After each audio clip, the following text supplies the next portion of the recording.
Naomba kutangaza matokeo,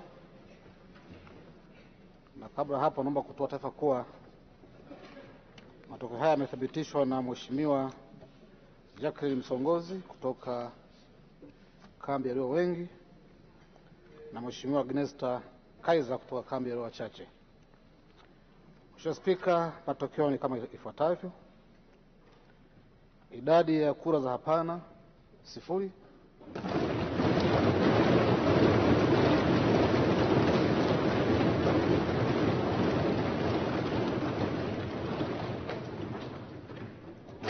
Kura zilizoharibika 2.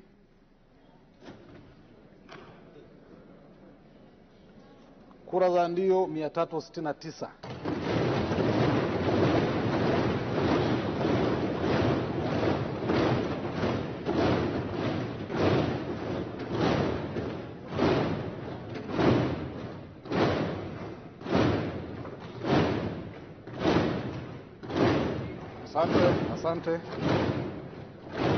Asante. Na hii inafanya idadi ya kura zote zilizopigwa kuwa 371. Hivyo Mheshimiwa Daktari Mwigulu Lameck Nchemba amethibitishwa na Bunge kuwa waziri mkuu kwa jumla ya kura 369.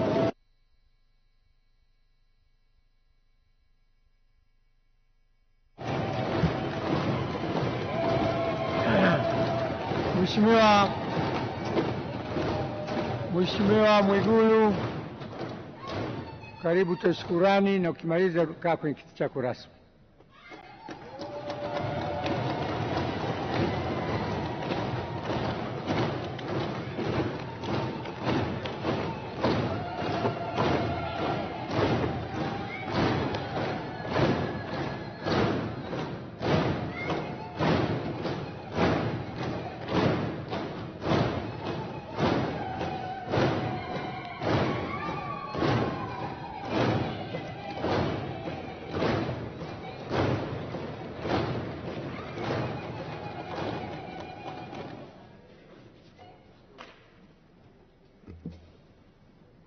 Mheshimiwa Spika,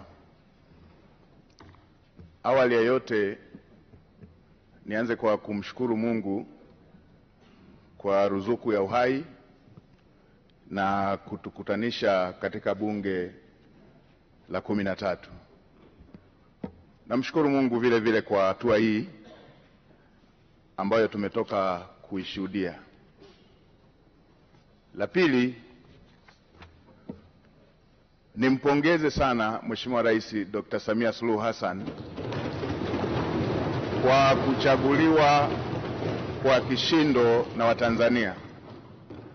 Ushindi huo ni uthibitisho wa imani kubwa Watanzania walionayo kwake pamoja na serikali yake. Mheshimiwa Spika, katika miaka 5 Daktari Samia Suluhu Hassan amejitambulisha kuwa ni rais anayetaka matokeo ya haraka yanayotatua matatizo ya Watanzania. Amefanya hivyo wakati alipoapishwa kulikuwa na tatizo kubwa la umeme. Aliweka jitihada kubwa za kukamilisha mradi mkubwa wa bwawa la Mwalimu Nyerere na kuachilia umeme ule ambao umemaliza kabisa tatizo la kukatika kwa umeme na kuipa nchi ziada ya umeme. Alipoingia madarakani kulikuwa na tatizo la vifo vya kina mama wajawazito pamoja na watoto kutokana na upungufu wa hospitali na vituo vya afya. Katika kipindi kifupi amejenga zaidi ya hospitali 119 za wilaya, zaidi ya vituo vya afya 649 katika kata mbalimbali, na zaidi ya zahanati 2800 kwa nchi nzima. Katika kipindi kifupi kulikuwa na shida ya shule pamoja na madarasa, na tulikuwa tukiona baadhi ya wanafunzi wakisomea chini ya miti. Katika kipindi kifupi amejenga shule mpya zaidi ya 2700 za msingi, na amejenga zaidi ya shule 1300 za sekondari na madarasa zaidi ya 1097.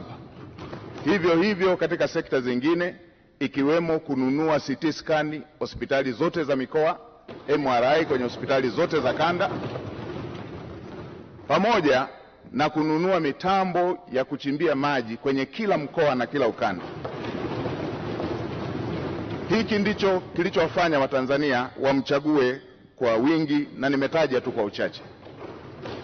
Mheshimiwa Spika, nitumie fursa hii kumshukuru sana Mheshimiwa Rais kwa imani hii kubwa. Natambua imani hii si kubwa tu kwake, bali ni dhamana kubwa kwa Watanzania kwa kunipendekeza katika bunge lako tukufu kushika nafasi ya Waziri Mkuu wa Jamhuri ya Muungano wa Tanzania.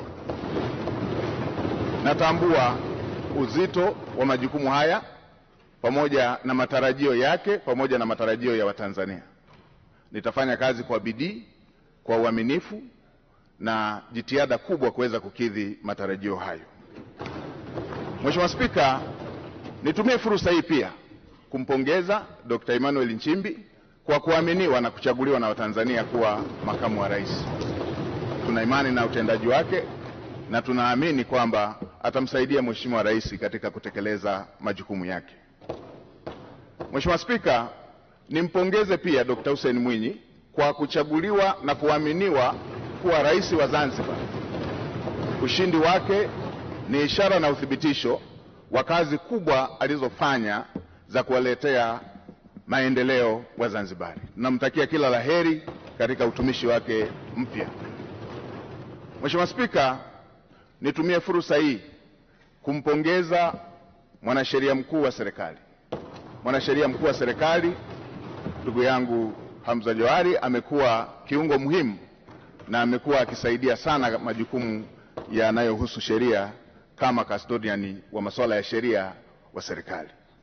Mheshimiwa Spika, nitumie fursa hii kukupongeza wewe mwenyewe kwa kuchaguliwa kwa kishindo kuwa spika wa Bunge la Jamhuri ya Muungano wa Tanzania, Bunge la 13.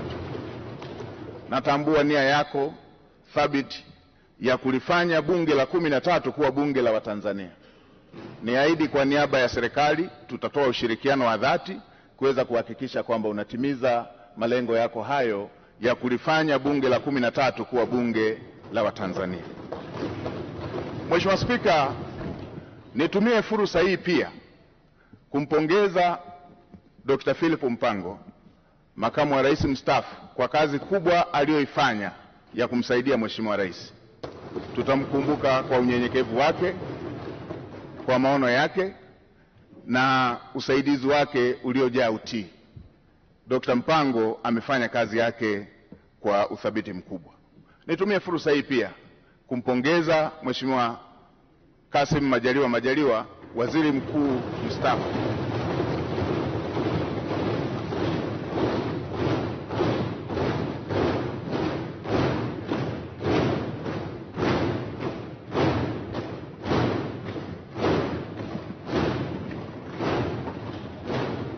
Nimpongeze Mheshimiwa Kassim Majaliwa, waziri mkuu mstaafu, kwa kazi kubwa aliyoifanya bila kuchoka ya ufuatiliaji wa miradi, ya ufuatiliaji wa shughuli za serikali, kwa unyenyekevu wake, kwa uadilifu wake na kazi kubwa ambayo amefanya kwa taifa letu.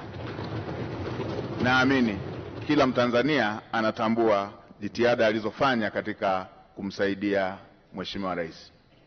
Mheshimiwa Spika, baada ya maneno hayo ya utangulizi, niruhusu niseme nawashukuru sana waheshimiwa wabunge kwa imani hii kubwa mliofanya ya kuthibitisha jina langu. Asanteni sana. Mmenipa faraja na mmenipa deni kwa imani hiyo kubwa mlionipatia.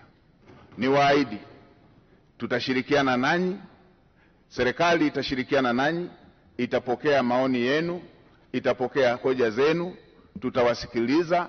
Na Mheshimiwa Spika, niseme tutawasikiliza bila ubaguzi, hata walio wachache watakuwa na fursa sawa, kwa sababu bunge lako ni bunge moja. Mheshimiwa Spika, baada ya maneno hayo ya utangulizi, niseme tu tuko na kazi kubwa mbele yetu. Natambua ukubwa wa kazi iliyo mbele yetu. kazi kubwa kwa nafasi niliyopewa, lakini kazi kubwa ya serikali, lakini kazi kubwa kwa Watanzania wote. Mheshimiwa Spika, nchi yetu chini ya uongozi wa Dr. Samia Suluhu Hassan hivi majuzi ilitunga dira mpya ya 2025-2050, na awamu ya pili ya serikali ya awamu ya 6 ndio itakuwa awamu ya kwanza ya kutekeleza dira mpya. Na Mheshimiwa Spika, unatambua kwenye mbio za vijiti za kupokezana, mwanzishaji wa mbio hizo kipande cha kwanza asipokimbia kwa mbio ndefu kwa spidi kubwa, hata wale watakaokuwa wanampokea watakuwa tayari wamechelewa. Sasa serikali ya awamu ya 6 kwa awamu ya pili ndiyo inaanzisha utekelezaji wa dira ya 2025-2050. Mheshimiwa Spika, dira hiyo imebeba matarajio na matumaini makubwa ya Watanzania. Dira hiyo imebeba matumaini makubwa ya vijana ambao ndio hasa walengwa wa dira hiyo. Mheshimiwa Spika, tuna kazi kubwa ya kuanza vizuri kwenye utekelezaji wa dira hiyo, huku tukimalizia viporo vilivyokuwa havijakamilika kwenye dira ya 2025.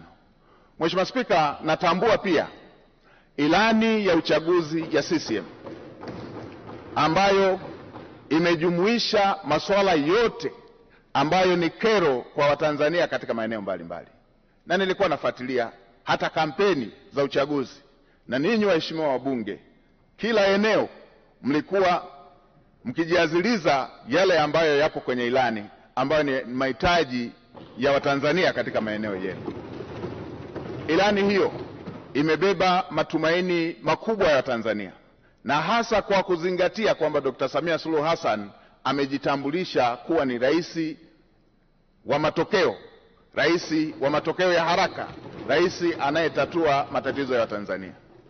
Kwenye maeneo ambayo amepokea vijiji vikiwa havijapata umeme, ndani ya muda mfupi alimalizia vijiji vyote vikapata umeme. Watanzania wanatarajia takriban vitongoji 28,000 ambavyo havijapata umeme sasa vikapata umeme. Hayo ni mambo makubwa ambayo yanasubiriwa na Watanzania katika kipindi hiki kinachofuata. Si hivyo tu, Mheshimiwa Rais ametoa ahadi kupitia ilani ya uchaguzi kushughulikia tatizo la ajira kwa vijana, takriban kutengeneza ajira zisizopungua milioni 8 kwa ajili ya vijana wa Kitanzania. Hii ni kazi kubwa ambayo tutafanyia uratibu, usimamizi kuweza kuhakikisha kwamba ndoto ya Mheshimiwa Rais ya Watanzania wa vijana wetu kupata ajira inatimia.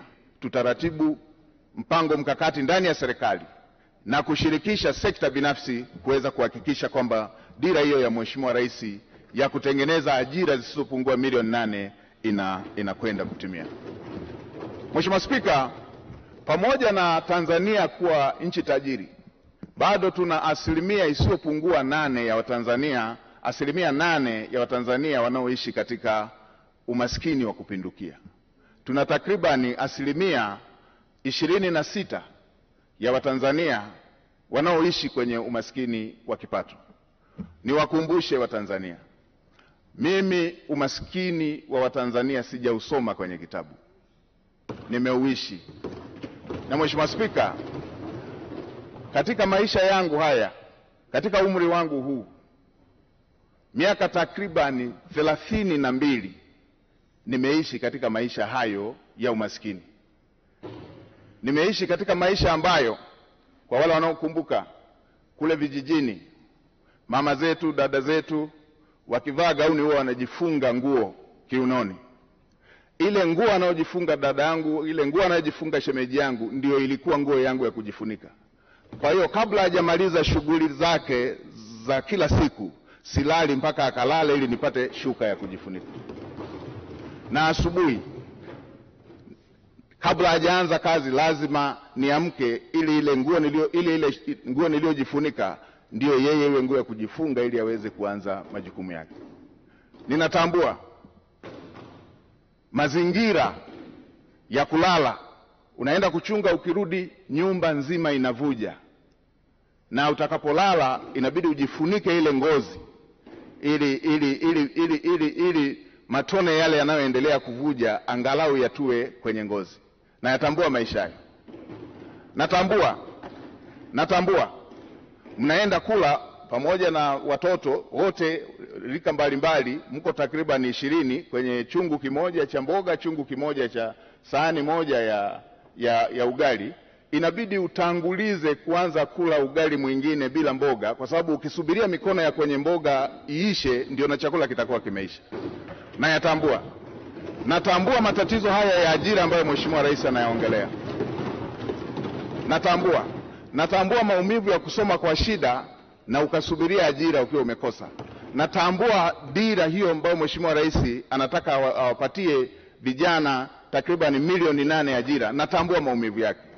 Nilipomaliza chuo nimefanya kazi ya kubeba zege kwenye kiwanda cha matofali ili upate kipato cha siku, na mke wangu akiwa anapika mamalishe, na wakati mwingine wakati anawagawia wabeba zege wenzangu wengine walikuwa wanatoa maneno makali. Natambua adha hiyo.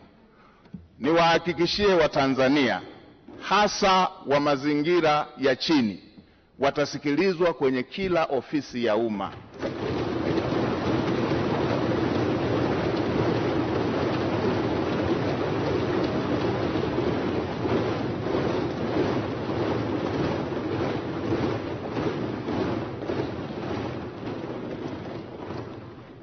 Kila aliye Mtanzania, hii nchi ni yake. Watanzania wote watasikilizwa kwa nidhamu katika ofisi za umma.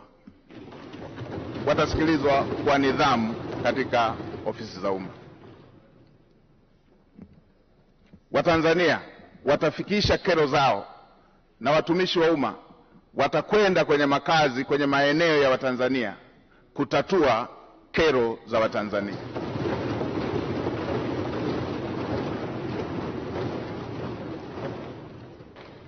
Ukiondoa miaka 32 hiyo niliyoielezea, miaka takriban 18 maisha yangu yamezungukwa na wahitaji kuliko walioridhika, nikiwa na watoto takriban 100 nao kaa nao na bweni la wanawake na wanaume, wasichana na wavulana hapa. Natambua mahitaji na uhitaji wa Watanzania. Naitambua. Kwa kutambua hilo, naamini yale yaliyo dira ya Mheshimiwa Rais katika kutatua kero za Watanzania, niwahakikishie Watanzania nitasimamia kwa uadilifu, nitasimamia kwa jitihada, nitasimamia kwa kuhakikisha kwamba hayo yanatimia.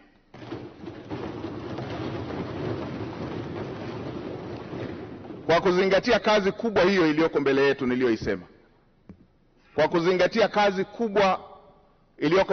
niliyoisema, watumishi wa umma na Watanzania sote tuwe tayari.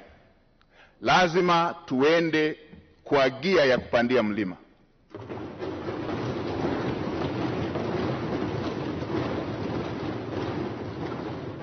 Lazima tuende kwa gia ya kupita kwenye bahari yenye mawimbi. Lazima tuende kwa gia ya kupita kwenye anga lenye mawingu. Lazima chombo kifike salama na watu wake wakiwa salama. Kwa watumishi wa umma wavivu, wazembe, wala rushwa,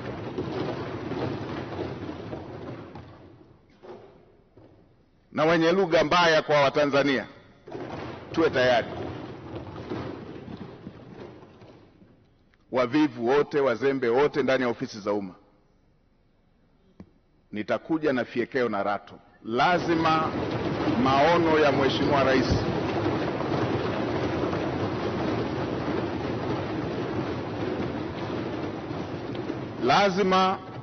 ya Mheshimiwa Rais ahadi ambazo Mheshimiwa Rais amewaahidi Watanzania lazima zitekelezwe.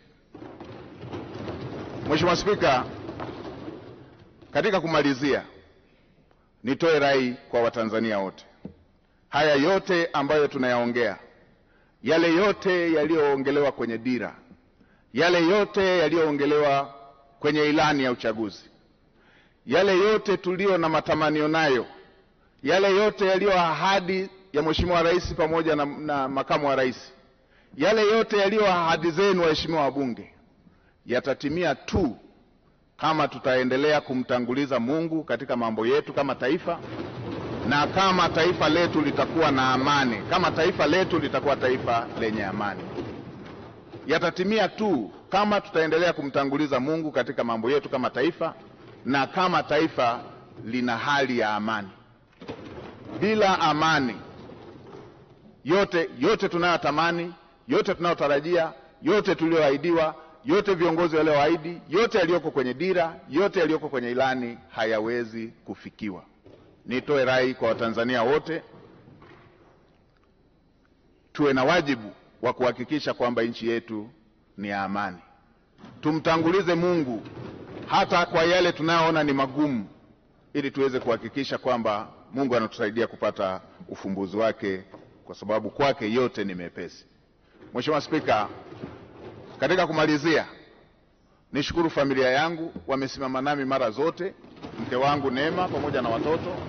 Niwashukuru wananchi wa jimbo la Iramba, niwashukuru sana wananchi wa jimbo la Iramba, kwa sababu pasipo wao kunichagua nisingepata sifa leo ya kupendekezwa kuwa waziri mkuu.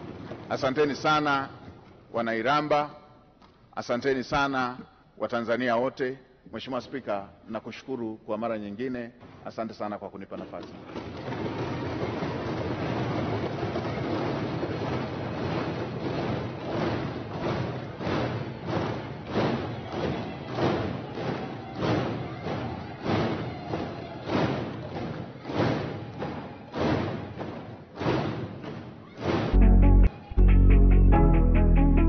ST Bongo, nyumbani kwanza.